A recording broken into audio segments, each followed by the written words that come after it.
तभी उसके जाल में एक अद्भुत सुनहरी मछली आ गई। हे भगवान, ये कैसी अद्भुत मछली है, ये तो बोल भी रही है। हे मछुआरे, घबराओ मत, मैं तुम्हारा कोई अहित नहीं करूंगी। मैं साधारण मछली नहीं, एक जादुई मछली हूँ।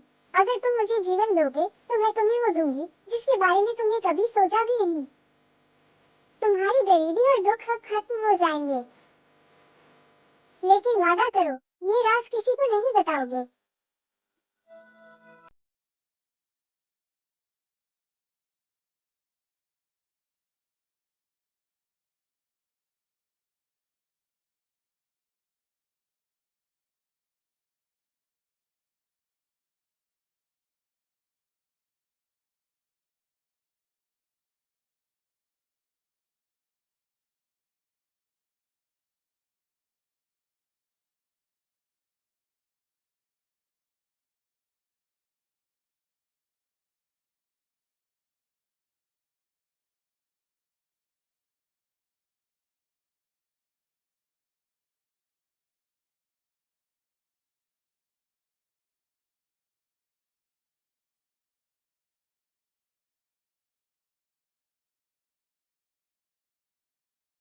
छी, अरे ये क्या हो रहा है? हाय, मैंने क्या कर दिया? मैंने मछली से किया वादा तोड़ दिया। काश मैंने सच न बताया होता। तो ये सब तुम्हारे सच बताने से हुआ? हाँ, अब हमारी सारी खुशियाँ चली गईं। मैं कितना मूर्ख हूँ। और जैसे ही मछुआरे ने सच बताया, महल तुरंत गायब हो गया।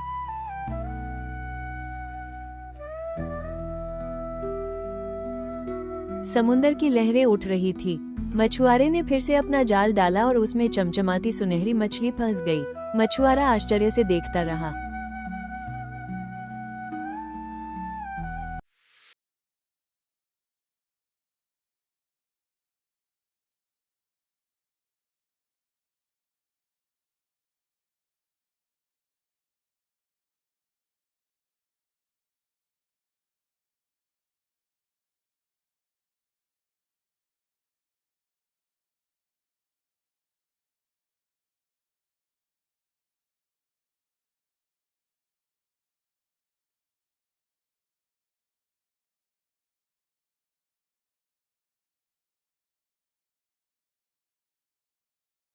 लेकिन पत्नी की जिद फिर भारी पड़ी। मछुआरा हार गया और उसने राज खोल दिया। और जैसे ही राज खुला, पल भर में महल फिर से गायब हो गया। ये क्या हो गया? सब खत्म। तुमसे कहा था ना और मांगो, लेकिन तुम कभी मेरी बात ठीक से मानते ही नहीं। समुद्र किनारे हवा हल्की हल्की चल रही थी। सूरज की किरणें पानी पर पड़कर सोने जैसी चमक बिखेर रही थी। मछुआरे का जाल अचानक भारी हो गया। उसने पूरी ताकत से उसे खींचा और देखा कि उसमें फिर वही सुनहरी मछली चमचमा रही है।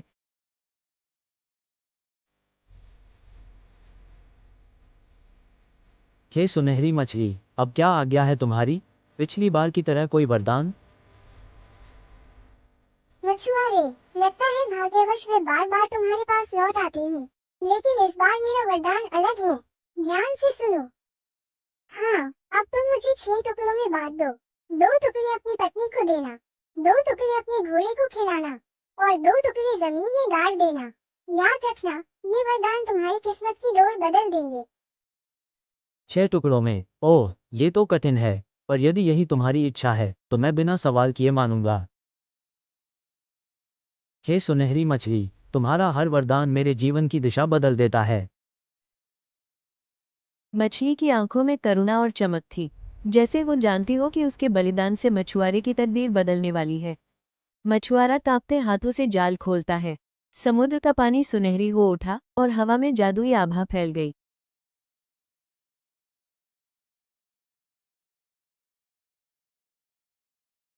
और फिर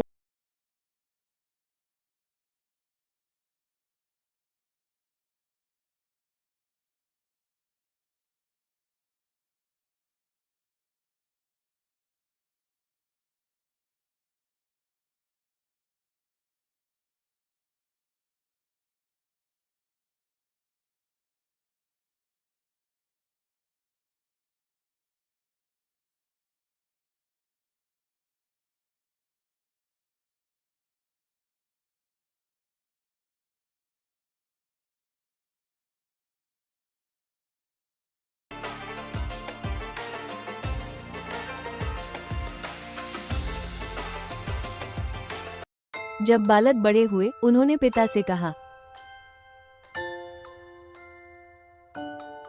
पिताजी, हम साधारण बच्चे नहीं हैं। अगर हम बीमार होंगे तो वे फूल मुरझा जाएंगे, और अगर हम मर गए तो वे फूल सूखकर जमीन पर गिर जाएंगे। लोग उनके सोने के रूप का मजाक उड़ाते थे। हम चाहे सोने के बने हों, लेकिन दिल और आत्मा इंसानों जैसी है। एक बालक पिता के पास लौट आया। पिताजी, मैं आपके पास लौट आया हूँ। अब मैं आपको अकेला नहीं छोड़ूंगा। बेटा, अब तुम ही मेरी सबसे बड़ी ताकत है। लेकिन दूसरा अपने घोड़ों के साथ आगे बढ़ गया।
पर कोई लौटकर नहीं गया। डायन ने कहा कि वो जानती है, पर उसका कुत्ता जोर जोर से भौंकने लगा।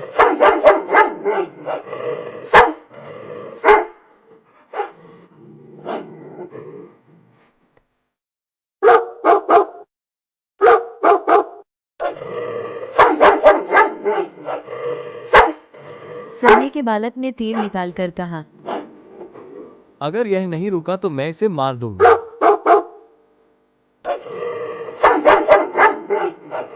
अरे मूर्ख बालक, तू मेरी निष्ठावान साथी को मारने की हिम्मत करता है। अब तू कभी शिकार नहीं कर पाएगा। पत्थर बन जा। सोने के बालक का चेहरा अचानक सख्त हो गया। उसकी चमकती सुनहरी आंखें स्थिर हो गई। हाथ में पकड़ा तीर और धनुष हवा में ही जम गया। धीरे धीरे उसका पूरा शरीर कठोर पत्थर की मूर्ति बन गया। अब तू हमेशा यहीं खड़ा रहेगा, मेरी झोपड़ी के पहरेदार की तरह। दूसरे भाई ने सोने का कुएं बुझाया देखा और समझ गया कि भाई संकट में है।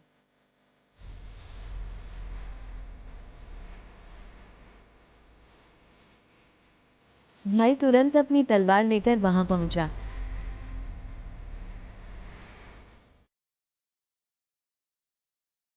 उसने चुड़ैल से दूरी बनाए रखी और कहा, तुम कौन हो जो मेरी गुफा में घुस आया है? अगर तूने तुरंत मेरे भाई को जीवन न दिया तो मैं तुझे मार डालूंगा। चुड़ैल पहले चीखने की कोशिश करती है, लेकिन धीरे धीरे उसके चेहरे पर डर फैल जाता है।